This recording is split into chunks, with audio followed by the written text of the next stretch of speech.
We're moments away from our special RNC coverage with key speeches kicking off at the top of the hour, and it's a good day for Donald Trump.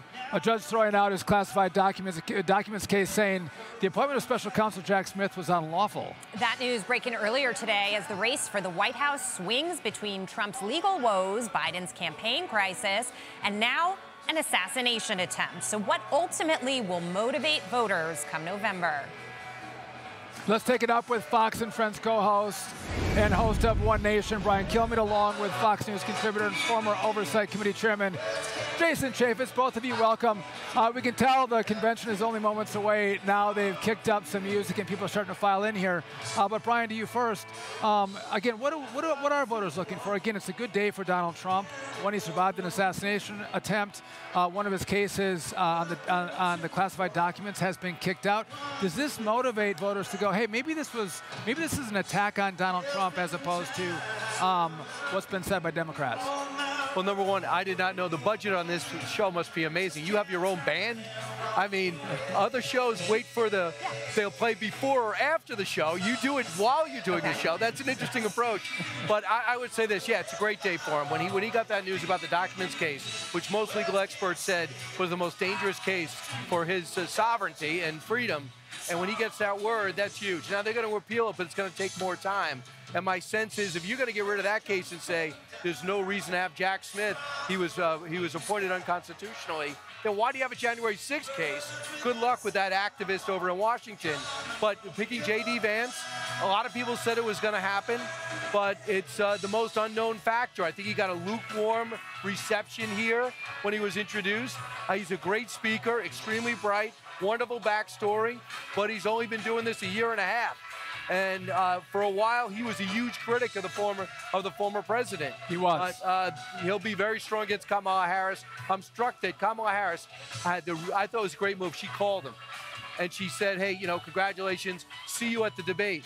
Joe Biden immediately started hitting him on social media, or his people did, on everything bad about J.D. Vance. Excuse me? I thought we were going to have a moment of decorum, but I guess not. The tape of the things that J.D. Vance said doesn't go away, but no doubt Donald Trump had seen that and still picked him as his running mate. I'll just note that Barack Obama was only a senator for 3 years before he ran for president and won. And so to be in the Senate for a year and a half and be J.D. Vance, maybe it's not too short. But Jason, I want to come to you, as I know Brian was jealous. He wanted the Fox and Friends studio to have such great coverage of the convention. It doesn't.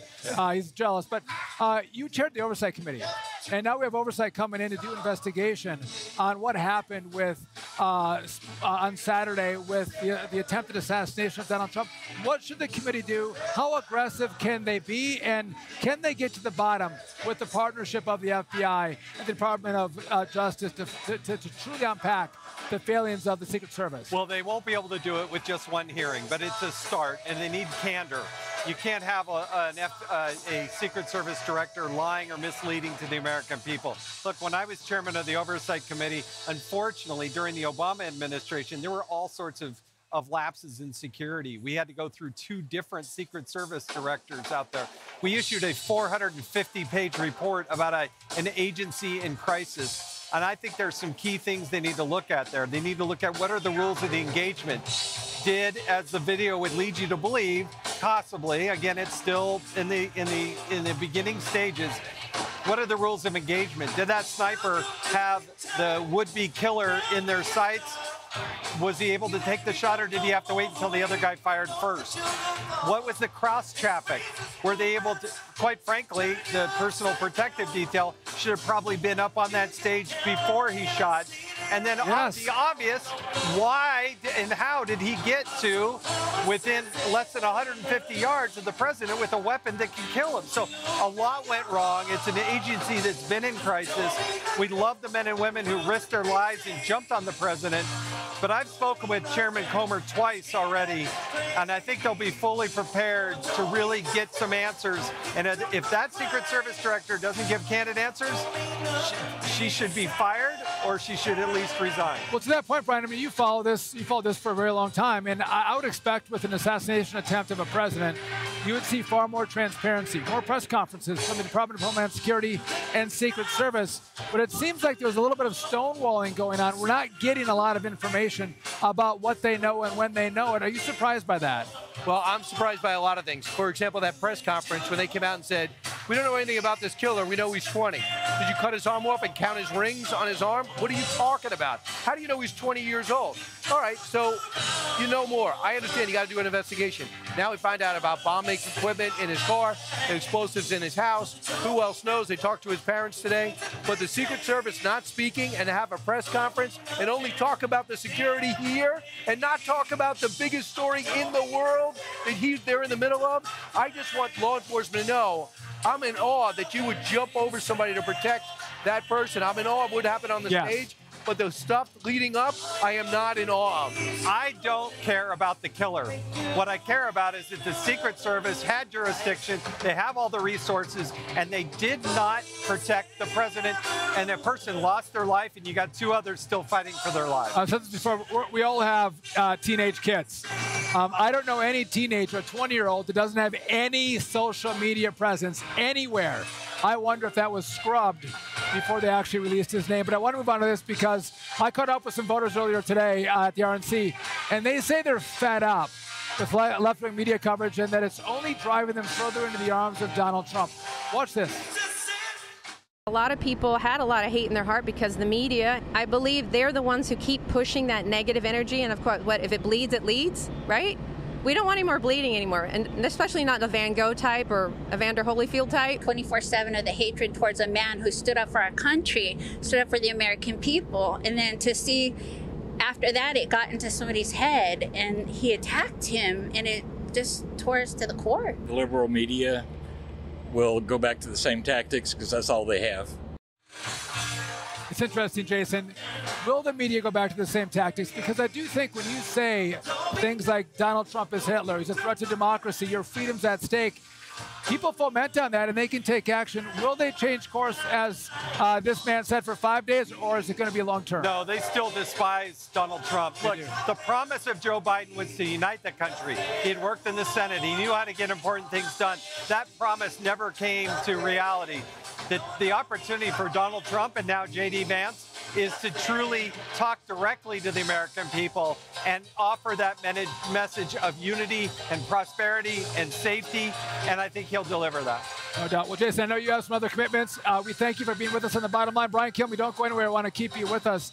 I want to continue the conversation as we look at, we're moments away from the RNC kicking off. The first night of 2024 Republican Convention. We're going to hear from everyday Americans like Bobby Bartelt Jr., who we spoke with earlier, just minutes ago, along with lawmakers like South Carolina Senator Tim Scott and Florida Congressman Byron Donalds, all very successful politicians that have had Trump's back, who Trump likes a lot. And again, as we watch this, you've been with us the hour. It was calm out here up till about 15 minutes ago, and now people are filing in. You know, the convention starts in 5 minutes. As conventions go, it could be a few minutes late, but we have music playing, and the excitement and energy is real. Some suspect that Donald Trump may step on stage tonight, make an appearance at this convention. Brian Kilmeade, what kind of response does Donald Trump get as he walks into this convention from these attendees? Sean, man, in my previous life, I did sports, and I was at Holyfield Bowl, too. I was at Tyson Holyfield. I went to 32 Super Bowls. There are certain moments to fly over, to come touchdown when the Patriots come all the way back and win in overtime. It's just thunderous. The Giants come back. It doesn't matter what fan you are. It's just this moment you don't forget. When he steps out to speak Thursday, the chills start. But when we see him today, it's going to be something. We're going to see him tonight. I think they're going to have the appearance, the cameo. The word is that we should be seeing him tonight. There was some talk that you might have saw him when J.D. Vance was seen, but not yet. So maybe we'll see them get that cameo, both hands up in the air. But the word is the ear is not better yet. So you get ready to see a president that lost a piece of his ear, but he's got his life. What strikes me is the interview with Michael Goodwin when he said, I shouldn't be here. I should be dead. No, I believe you're a Long Island guy, right? So I'm in Wisconsin. Again, this is the home of the convention. I find it interesting, but I got friends all over the country. And there's a lot of Republicans who I know decided not to make the trip to Milwaukee. And after the assassination attempt on Saturday, they were scrambling for tickets. Many of them are now coming to a convention they had no plans to go to because they want to come and support the president, but also conventions can sometimes be the same thing year over year. They think that this is going to be something very special with Donald Trump after this assassination attempt. Couple of things. If you don't go to Milwaukee, you don't understand our audience. This is our audience. Middle America, they fuel this country. They feed this country. Greatest people. I feel as though this is going to be packed. That Donald Trump not only won over billionaires like Elon Musk, now Ken Ackman and others, Steve Schwartzman, he's won over a lot of people that were on the fence. He stood up with blood in his ear and said, I want to bring the country together instead of, I want to bring it apart. Now my goal, I'm ripping up my speech. Yes. And my new speech, I was going to be a humdinger was the word. That's a very George Steinbrenner statement. Humdinger. And now he goes, it's going to be about unity. And I think that just shows that what they're trying to sell you about Trump is the guy that you know better than anyone, Sean. You know he's a good guy. You know that he cares about people. You don't do this for the money. You don't do this for fame. He does it for the country.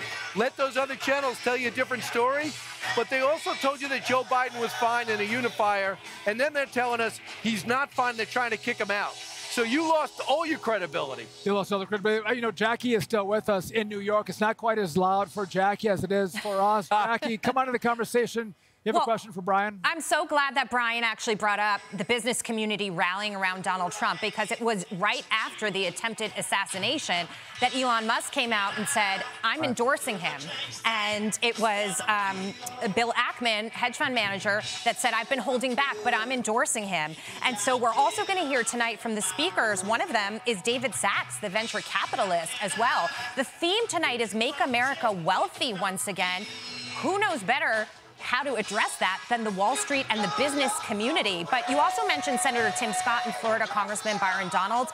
Virginia Governor Glenn Youngkin is speaking tonight. South Dakota Governor Kristi Noem will be there.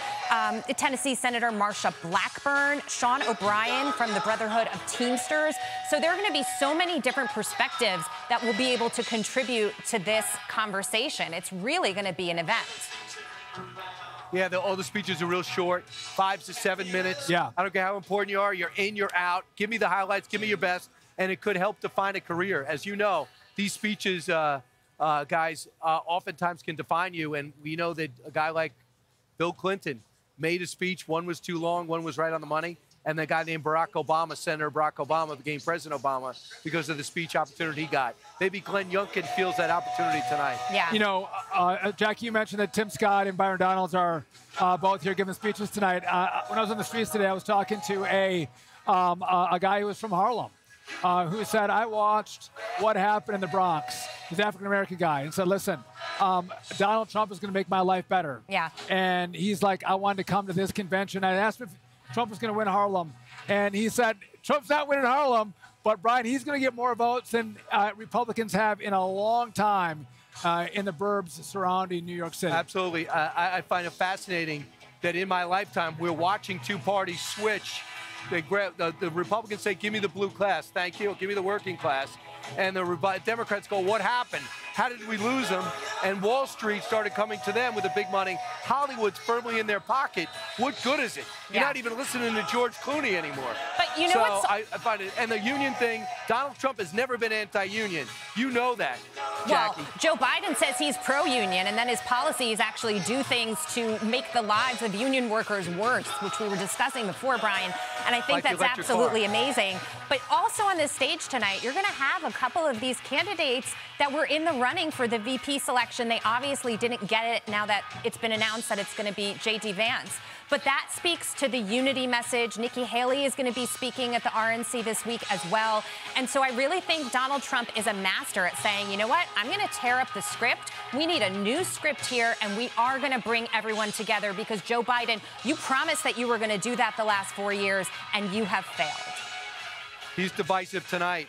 He's on NBC saying things about Donald Trump's language that leads to this type of violence, to which on Saturday, My goodness. Good luck with this, Joe. You keep doing this approach, blaming Donald Trump for getting shot in the head. You know, you bring up an interesting point. I mean, had Joe Biden come out and said, you know what, I'm going to pardon Donald Trump from the charges that the feds had brought against him. Absolutely. He would have garnered a lot of support from the American people. And if he was actually showing some compassion as he went on television about what Republicans and Donald Trump, what America is going through with this assassination attempt, but he doesn't. And it seems like there's a tone deafness on his politics, whether it's him, Joe Biden, or his advisors. They seem to be missing the beat of America right now, and especially with what they said on panicking, trying to grab on something. Yeah. If you want to make the country feel better, don't equate it to a alleged kidnapper plot for Governor Whitmer or an unfortunate attack on Paul Pelosi.